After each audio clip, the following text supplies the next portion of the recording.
Maybe I'll scoot back a little so you can see all of me. Well, not all of it. Hi guys, welcome back to my channel. And in today's video, we're gonna talk about Christmas or holidays if you don't necessarily celebrate Christmas. I love, love, love the holidays. It is, as many of you guys know, it's probably your favorite time of the year. It's my favorite time of the year. I love all the lights and the Christmas songs and the just overall holiday cheer. But with that sometimes comes like sadness or kind of what I like to call holiday blues. Not only is Christmas or the holiday time the best time of year, but it's also could be one of the saddest times of the year and most stressful times of the year. So I'm gonna read my little paper I got here. According to a survey by the American Psychological Association, 38% of people said that their stress level increases during the holiday season. Another survey by the investment firm Principal Financial Group revealed that 53% of people feel financially stressed by holiday spending, even though more than half of the 1,000 respondents had created spending budgets.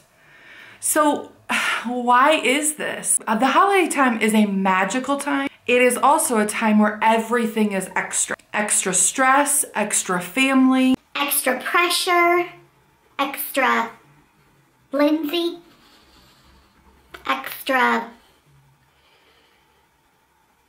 eating, whatever you want to extra.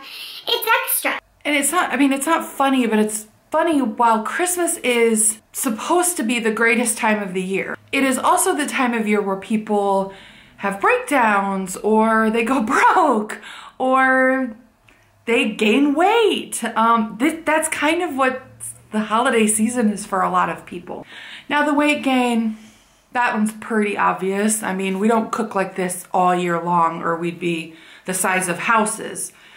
But weight gain is a serious thing and sometimes that can depress people. So how do you avoid the holiday blues? I have 6 tips that will hopefully help you get through the holiday season and get on the right track and make sure that you are really enjoying the holiday and not allowing stress to come over you. So number 1, avoid the happiness trap. We all know what that is. We all feel pressured to be jolly, to be sunny, to be bright. I don't feel pressured to do that. That's just who I am. You're welcome. And that can come from expectations from other people, but it also can come from the expectations on ourselves. We do sometimes have that thing inside of us that says, I want everything to be perfect because I want people to know that my life is perfect. Oh my gosh. That's what I think about that. I'm not saying I haven't ever thought like that, and sometimes I still battle with that, but if you're trying to make everything perfect so that you're impressing somebody else, that's what we call the happiness trap. Don't get caught in it. It's ugly. Do not do something just to make the other person happy. You need to ask yourself, am I doing this for myself? Am I doing this for another person? Or is this really something practical that I should be doing to prepare or to do whatever it is? Number 2, plan ahead. I mean, duh. Do not wait till the last minute to insert whatever. Buy gifts, put decorations up, bake. What else is that it? Whatever. And I know that this is easier said than done. Actually, most of my tips are gonna be easier said than done. But I was done with my Christmas shopping middle of November, sometime during that time. And I remember somebody asking me, you know, oh my gosh, like, how did you find the time to do your Christmas shopping like weeks before Thanksgiving? And it was a simple answer. I mean, you either take the time now or you take the time then. Either way, it's the same amount of time that you and I are dedicating towards Christmas shopping. I just chose to do it during a time when I wasn't stressed out, when I wasn't, oh, like, what am I gonna get? Like, oh my gosh, I haven't even texted this person to see what their children need. Like, I just chose not to do it during a time that I'm the most stressed. I intentionally planned out what was gonna happen and I got it done. I actually got it done last week of October. I immediately scratched that because the first weekend of November I was in Florida. So I was very intentful with my time to make sure that that's just one thing that now that we're 15 days away from Christmas, well, not by the time that I put this video up, but when I'm recording this, Christmas is in 15 days. I chose to do it then so that I'm not stressed out about it now. Number 3, keep a gratitude journal. So we all hear that we need to be more grateful. We need to do this and this. Sometimes it helps to actually write it down and really be grateful and thankful for the things that we have. I have a journal, and this journal I write in every day. Sometimes I forget. And it's not pretty. It seriously is just, see, there's a chunk I missed there. I mean, it is just a rambling of things every day. Just, and I can't even read some of this stuff. Just people, things, what am I thankful for that day? And it allows me to stay in the moment. It allows me to think about what's going on in my life right now and really be thankful for those things that I do have. So I encourage you to write down 5, 10, 20 things that you're grateful for every day. This will allow your mind to shift from pressure, from stress, from negativity to positive and grateful things. I promise you, if you do this long enough, it will actually change the way that you think. Number 4. Take a walk. Sometimes this really does help. If I am stressed or if I am just having a really bad moment, sometimes I'll just get up and I'll change my pace. That's really what you're doing. It could be putting on your earbuds and listening to music. It could be excusing yourself to just go sit in a room by yourself for a few minutes. It could be a walk. It could be writing stuff down. It could be, writing in your gratitude journal.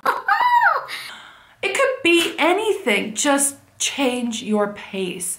Sometimes that helps us get out of that funk, whatever pressure, whatever stress we're worried about in the moment. Sometimes that just helps us get out of that. What else should I tell them to do? Oh, that's a good one. 1, 2, 3, 4, 5. It's good and close. Say no. Did you know that that's an acceptable answer? Oh, I bet you didn't. It is. Say no. It's okay to say no. Now, I know there are things that you can't say no to. I know there are things that you can say no to. Find out what those are and actually say no. Or find what works best for you. Sometimes the option isn't to actually say no. Sometimes it's to just find out what works for you. One of my friends was gonna host a Christmas party, and you know who I'm talking about because I know she's gonna watch this video.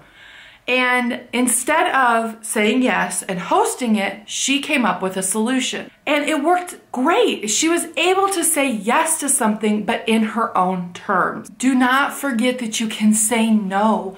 And sometimes we work above our capacity. I would say most of the time we work above our capacity. I probably work above my capacity a lot, have my whole life. But sometimes I need to step back and say, is this the right time? Is this the right thing I need to be doing with my time at this moment? Okay.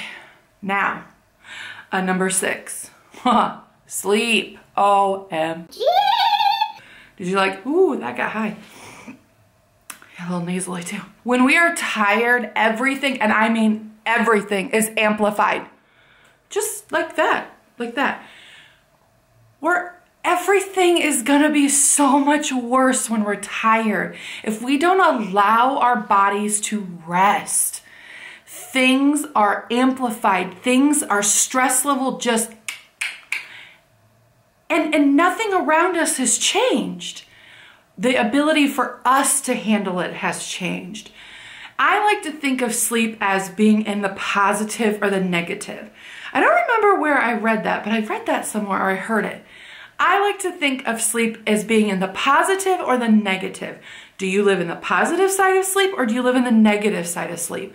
So if tonight I only get 6 hours of sleep, that means that I am negative 2 hours of sleep for that night, okay?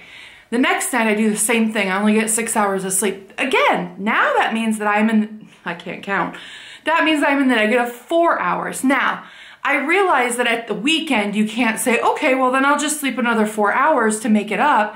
Well, that's unrealistic because other than me, who can sleep for 12 to 14 hours? No, seriously, I can. That's not realistic for a lot of people.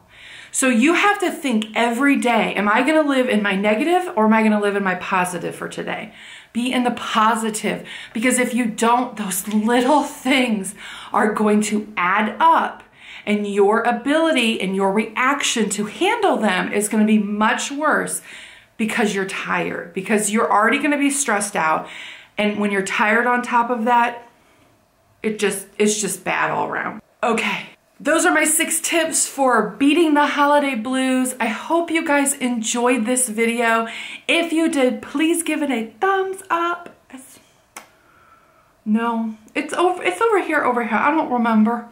Also click the subscribe button. Leave me the comments down below on tips that you guys do to cut the holiday blues. I hope you guys have a wonderful Christmas and I will talk to you guys later. Mwah. Bye.